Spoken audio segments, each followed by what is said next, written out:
Hello and welcome to my next video.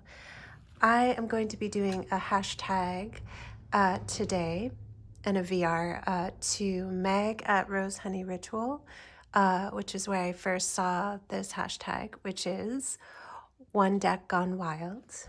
And it's a fun tag, so I have been actually slowly chipping away on my answers to this over the month. And it is a tag using one deck and one tarot deck and asking a series of 37 questions. And folks can choose how many of those questions to answer. So I didn't answer all of them because I think that would make a probably already long video way too long. So, all right, so the deck I chose is this one. Most folks are probably familiar. It is the Thoth deck. I know there are many ways that people pronounce that. I'm just sticking with Thoth for now. I also call it the Curly Hairs deck.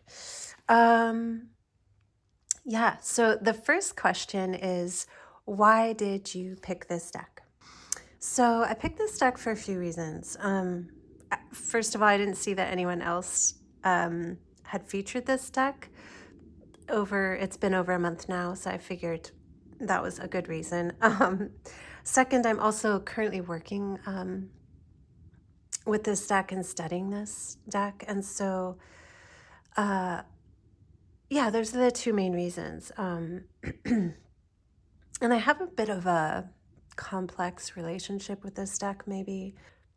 I get the sense that this deck wants to unanchor us from the mundane world in ways that maybe aren't so comfortable. That's my experience so far. It really does kind of connect me, I feel, and those who are probably using this deck with this net of unfathomable potential. And in the mundane world as well, it's not just an elevated deck. I feel like it can be very accessible and very practical at the same time. And my readings this month have been, like the first two readings that I did with this deck were so profound that I actually didn't do any other readings this month. I'm still working with just the two. So I feel like it's very versatile. Yeah, I don't know. So part of me, I feel like there's a tug of shoulds sometimes that I feel like I should have, the classic decks. I feel like I should have the Rider-Waite-Smith and I should have the Curly Harris deck. My challenge is I'm not drawn to work with the Waite-Smith deck for some reason. I certainly appreciate it and have Waite-Smith inspired decks. So I appreciate, I'm familiar with the structure and the iconic images. There's something about the line drawings, maybe the medieval depictions that aren't working for me for whatever reason. But I certainly study the Waite-Smith, but I don't have it. And so I've been more drawn toward the Thoth. I know they both stem from common background. I just feel like the Thoth, when it was time for me to work with it, it just feels more timeless. It feels more expansive. And the artwork and the use of color is just unmatched in my experience. I can go down rabbit holes with this deck. I always find something new, and it gives me fresh perspectives on the Waite-Smith approach. So yeah, that's why I chose this deck. Long answer. Number 2. My favorite set of minors, an example, all 3s, all 8s, or whatever. So when I first work with a deck, I will lay out all the majors, all the minors and just to get a lay of the land, so to speak, and notice any like significant threads or unique aspects to each suit, to know the inhabitants of the deck, the environment. And I found that I don't really resonate with any particular like numbers suit, but I am particularly enamored with a particular suit, and that is the suit of cups. So in my perception, this is an iconic suit this is an iconic suit within this deck. To me, it's about, you know, this Art Nouveau, Art Deco style that is very prominent in this suit. And in my opinion, there's the most beautiful Five of Cups ever in this deck, right? It's just so gorgeous. I just love the colors, these beautiful lotus leaves, stems, and flowers. The art that Frida Harris used for this, the style that Frida Harris used for this suit is just very fluid and very sinuous. They have a very flowing quality to them, which works really well, of course, for the cup suit. So I just love how she used different art styles to convey different messages. This is a particularly difficult one to look at for me, and it's supposed to be, right, based on the keyword here and just the obvious image here of like, this is a depiction of overindulgence, right? Things that were enjoyable have turned. Things are rotting and stagnating. So there are, even though this is one of the most beautiful suits, like there are some very difficult cards, right? Like this one, I don't know, when I first look at it, it's just so gorgeous. But the meaning of this card is supposed to be a poisonous, like, swamp, right? With sulfuric sunrise happening, or just a haze of sulfur and these pits of decay. The cups are broken. The flowers are dead. The water is not flowing anymore. It's not a circulating kind of water flow. It's a tricky card, right? But despite that, it's still beautiful. And I think it's interesting that the 10 is very different than the rest of the other cups.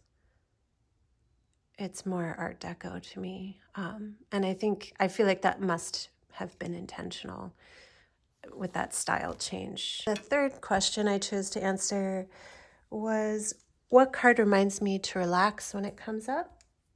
And I chose Princess of Cups. This image is just so peaceful to me. She looks like she's floating or dancing on these stems. I think these are stems of this giant lotus flower. That's what I get a feel for. Like she's underwater, she's floating and dancing on these stems. Here's this dolphin of antiquity and this beautiful image of this turtle, right? This liminal land and water creature that's protected by its own shell, protected within this shell. Like this double protection is what this comes out to me as. And what is more peaceful than feeling calm and protected?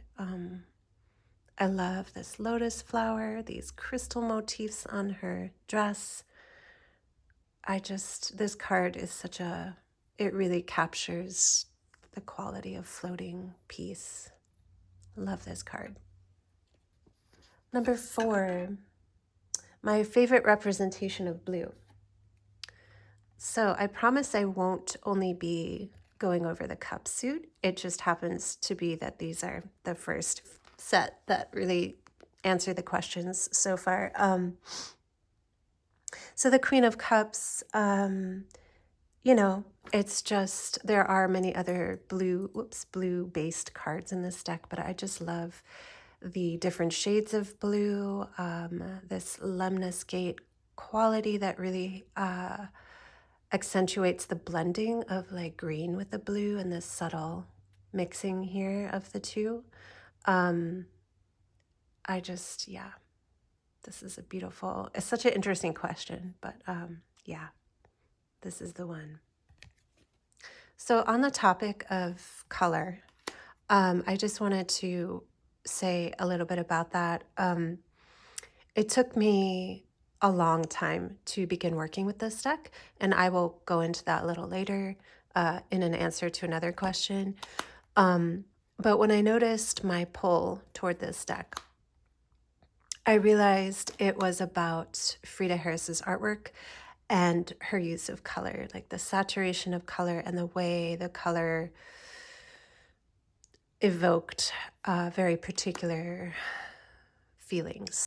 But that's another unique aspect to the Thoth deck is the intentional use of colors and particular colors and the effects of the colors and how they're perceived and how they communicate to the reader on an experiential level. And Lon Milo DeCat in his book here, I love this cover. I love this card. He goes into the color scales that are used in the deck that Frida Harris used. And it's also in the Thoth, the Book of Thoth, which I have only dipped in and out of, but I appreciate what he has to say about that. So there are very particular colors used in particular ways throughout the deck for very particular reasons. So it's a fascinating thing to read about. Okay. So next question, am I on number 5? I think I'm on number 5. My favorite representation of whatever card. Okay. So currently that is the Death card. This is just such a visually striking card. No pun intended. But I love just the depiction here. It's very different than the Waite Smith or the traditional depictions of a skeleton on a horse, you know, indiscriminately taking lives, young or old. This figure here who's wearing, I think it's like the crown of Osiris, maybe. This figure looks like it's dancing, like, and gleefully swinging this scythe. And what I particularly love about this card, well, there's this projective geometry aspect, this kind of net or web, but the scythe isn't necessarily harvesting. It's more about, or I would say that the action here isn't necessarily about the harvesting. It's about releasing these cycles of new life, of new potential and growth. And I think that's just so beautiful. I absolutely love that. What card makes you feel nostalgic? So this card, the art card, also known as Temperance in the Waite Smith system, or the more traditional cards. So I'm going to go into my little story here about my kind of complicated, maybe not complicated, just my history with this deck. So I first encountered the Thoth deck many moons ago. It was my past boyfriend's deck. It was on his bedside table. And one of the first things I'd see in the morning was this deck. And so in the wee hours, I just found myself like looking through the cards, really drawn to the images. And tarot was familiar to me. I had my own tarot deck. My mom was an astrologer and a tarot reader, but she didn't have this deck. And so when I found out more about this deck, and that it was partially created by the notorious Aleister Crowley. Um, I kind of was a little repulsed maybe by it. I don't know. Just based on what very little I knew of him, and pretty much what I had read about him back in the day in the books at my high school library, right? In the esoteric and occult section, as we did back in the day. Yeah, so it gave me mixed feelings. And so I kind of had some a negative association with this deck for quite a long time. But this card, my initial magnetized but polarized reaction to this deck, despite that, this is the card that would come to mind when I thought of this deck. This is the card that stuck with me. And actually, at the time when I first encountered this deck and really was drawn to this card, it made such an impression on me. The blues and the greens really stood out to me. I tried drawing this card, actually. I remember attempting to draw it because I was so fascinated by the image. And I worked at a kind of an iconic family-run fabric store in downtown at the time in the city I lived in. And we carried a fabric that looked very much like this. It was a green brocade and it had gold bees on it. So you can see here there are there are bees, but there are also snakes. And those are associated with the Emperor and Empress card. So this union of opposites here. But anyway, so I bought some of this fabric that we had and I made myself a vest that was just like this. So I wore like a t-shirt or something underneath, but it, had this same shape. And I wore it for a long time. So I actually made a piece of clothing based on this card.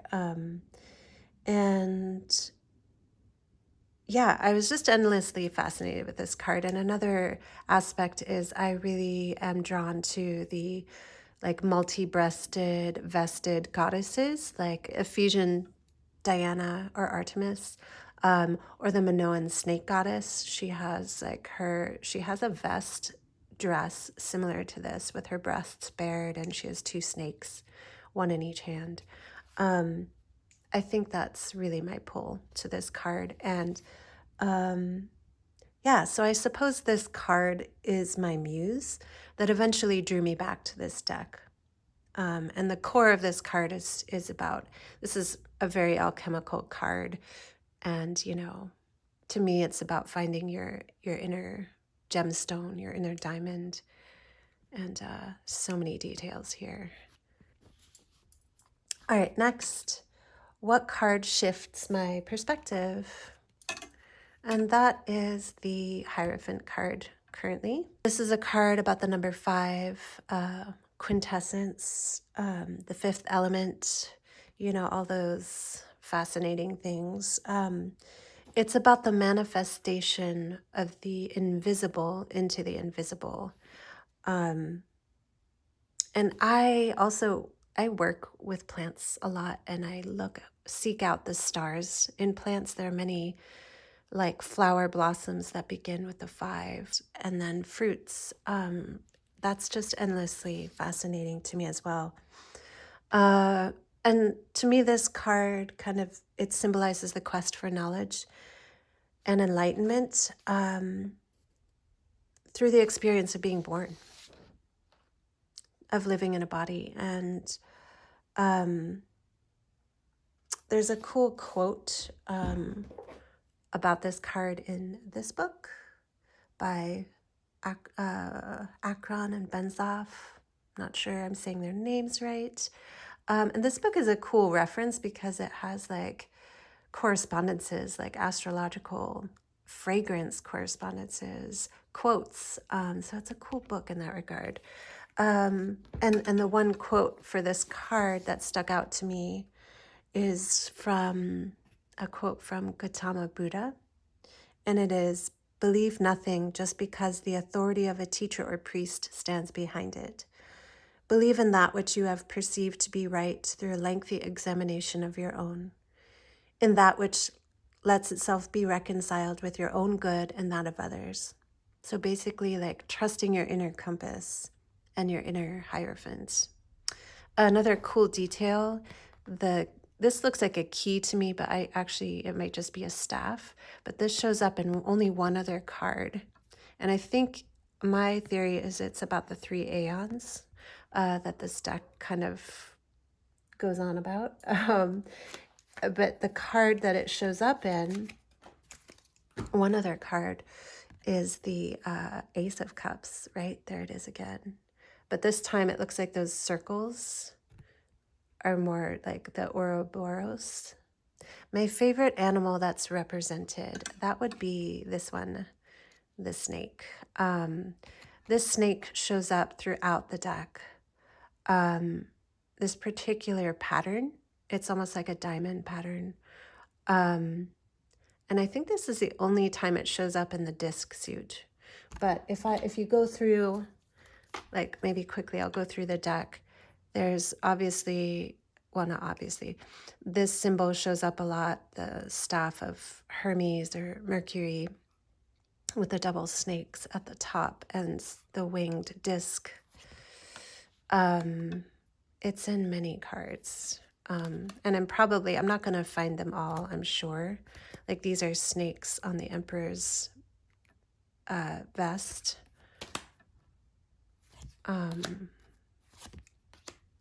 The cosmic egg, the Orphic egg. I'm all about the Orphic egg, the Ouroboros. Those are my jam. So I love that those are in. And also the Hermit is one of my favorite cards in most decks. So I love that this is in. One of my favorite symbols is in the Hermit card in this deck. Right, here we go. Right, it's a very particular snake depiction. And, it's this cosmic serpent, symbolizing transformation. This looks like the snake pattern again to me as well. Here we go, right? Yeah, so it shows up a lot throughout the deck, as well as, that winged disc symbol, which I think there are different names for that depending on what culture it's referring to. I don't think it's in, is it in the wands? I don't think there are many snakes at all in the wand suit outside of the staff. So, but I guess that would include it in the wands. In the swords, the snake shows up on the handle of the Ace of Swords. And this exact sword shows up again on only one other card in the sword suit, the Three of Swords, right? It's that exact sword, which is cool. Yeah, so swords, maybe the handles are snakes throughout some of the handles. And then again, in discs, I think it only shows up in that Two of Discs card that I have set aside. And then in the cup suit, there's the snake here. That's not the cup suit. Here's the snake in the death card. But yeah, in the cup suit, I think the snakes only appear, there are snakes in these cups here. And then the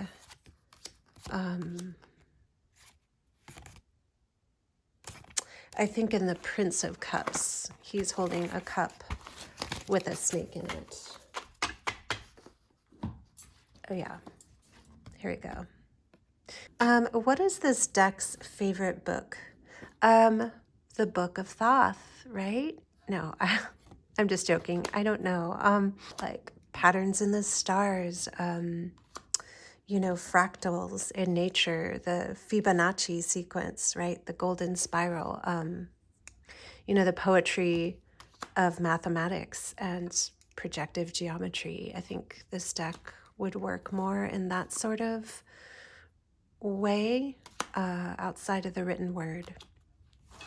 If I was to travel anywhere, where would I take this deck? My immediate thought would be the desert. I would want to take this deck to Egypt, to the pyramids, maybe on camelback.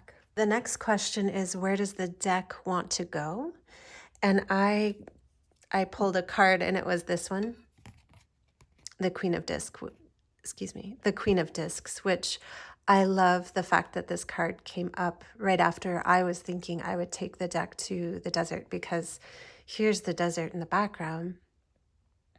But the Queen of Discs here is in an oasis. She's looking back at the desert, at these like times, this harsh past, and this fruitful present.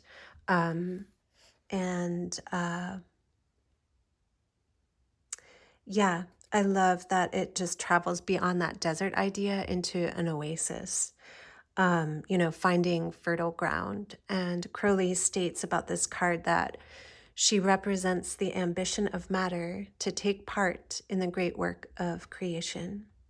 And that's so worth meditating on. It ties back to the idea I mentioned before in the Hierophant, or with the Hierophant, that, the fact that we're born, like the invisible becomes visible, is just so much to meditate on. Something I would change about this deck, I think the only thing I would change about this deck would be the keywords. Yeah. So the keywords and the minors are really distracting to me. And I have trimmed this deck, and I have contemplated cutting those off, or maybe even just putting like washi tape over them. But they are very distracting, and I feel like they limit me when I read. I get, it's just like, if that keyword wasn't there, I would probably have a very different immediate experience of the card or message. Okay, which card would I hang in what room of the house? So I would choose the Priestess, and I would hang this card in my reading room where I read cards, or just in a meditation space. This is just such a beautiful card. And I also love, again, she is harking back to the desert idea I was talking about. There's the camel, right? And this oasis that we saw kind of in the Queen of Discs card. I love this net that she is holding, this veil. And there's a quote about the camel in the Mirror of the Soul book. And it goes, like the camel, which can travel long stretches in the desert without water, you, when you have discovered your own inner spring, also radiate a sense of self-sufficiency. You find fertile oases in the innermost reaches of your being. And what a beautiful quote for this card. And look, there's a kind of Fibonacci fractal there in that flower. I guess that's a flower. What is this deck's biggest fear? And I would say this deck, it holds the keys to transcend earthly attachment. So even though you can use this deck on a practical level, like, it has the secrets to things, and I don't think it would have fears. So this one was interesting. I wasn't sure I was going to do it. So you draw 3 random cards to answer bed, wed, or behead. And so I went for it. And these are the cards I drew. 2 of Discs, the Fool, and 10 of Discs. So this was really tricky. Who would I bed?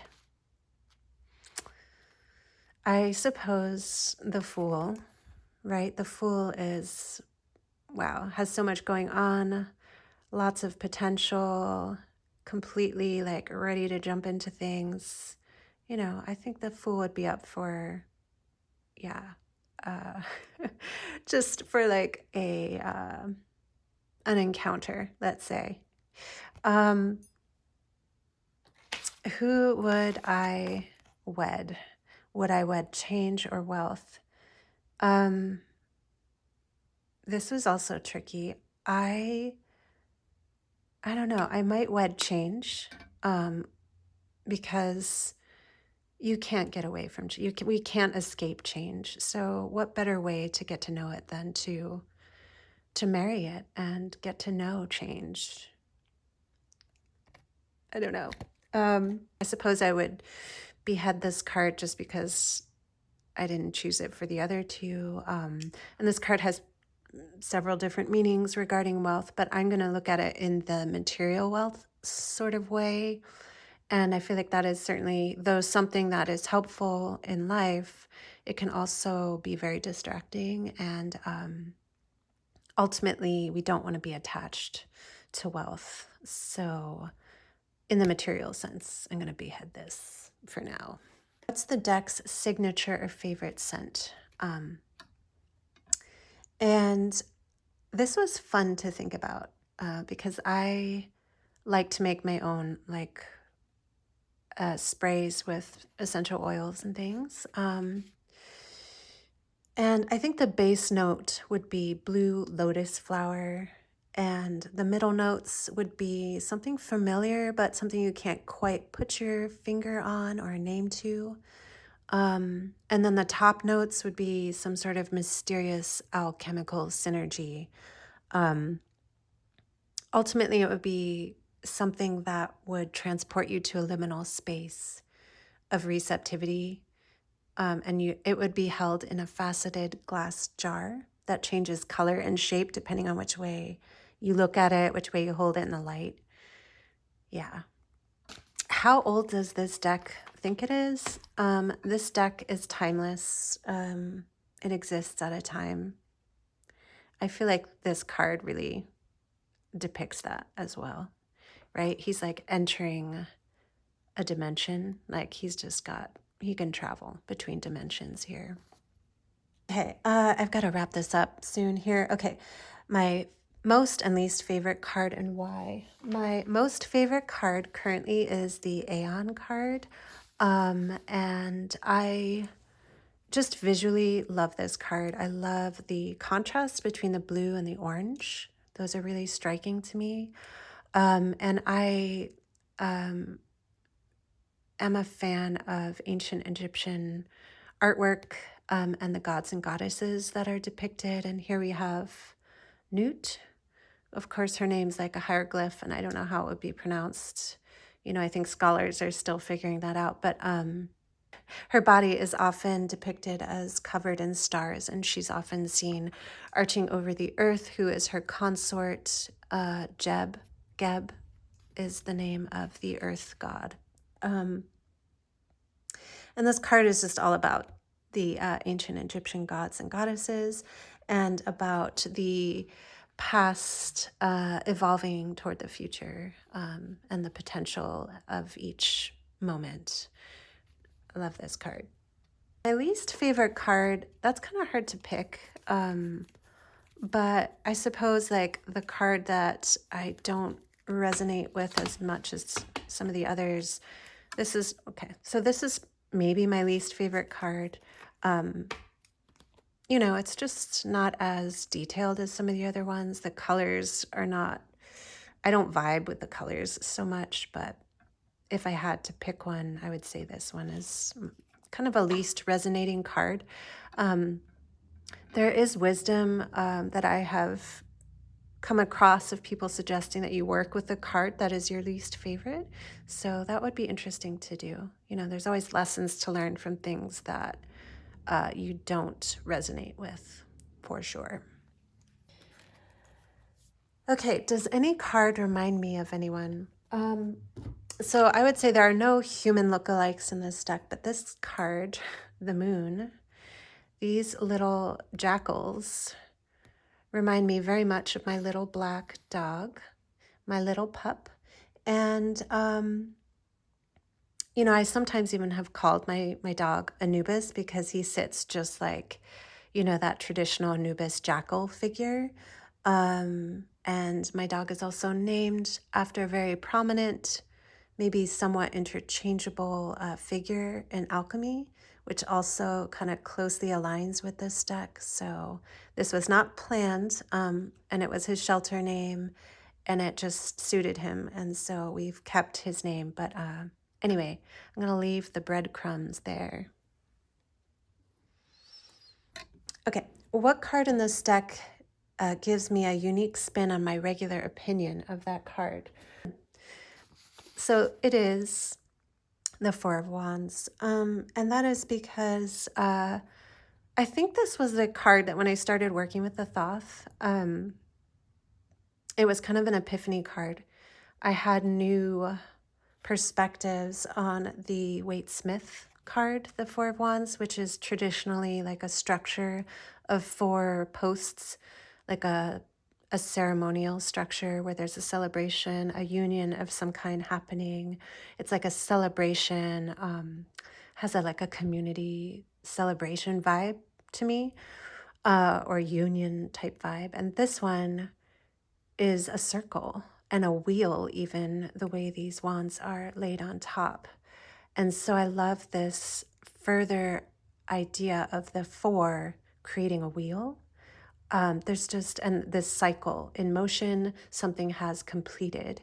There is a culmination here that happens. And there's a center to the wheel, which is also depicted in the Waite Smith, right? There's something happening at the center of the 4.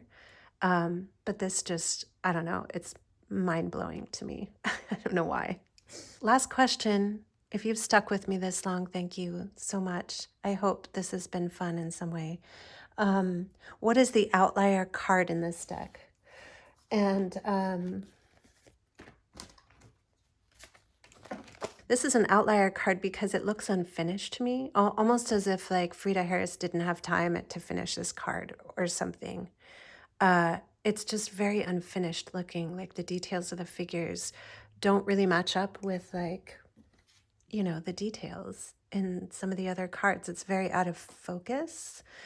I don't know if anybody who's watching knows why this is so unfinished. I want to say that it must have been intentional because there was so much intention behind how things were painted in each card, but I'm not convinced. I feel like maybe this was a rushed deal. And maybe that's why this is a figure in motion, kind of chaotic and not finished. If you know, leave a comment. Okay, I did it. Thank you to everyone who collaborated on this tag.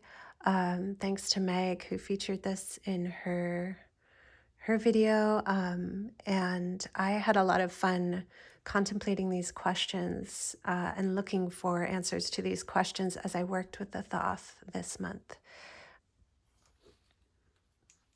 I'll see you on the other side of this video.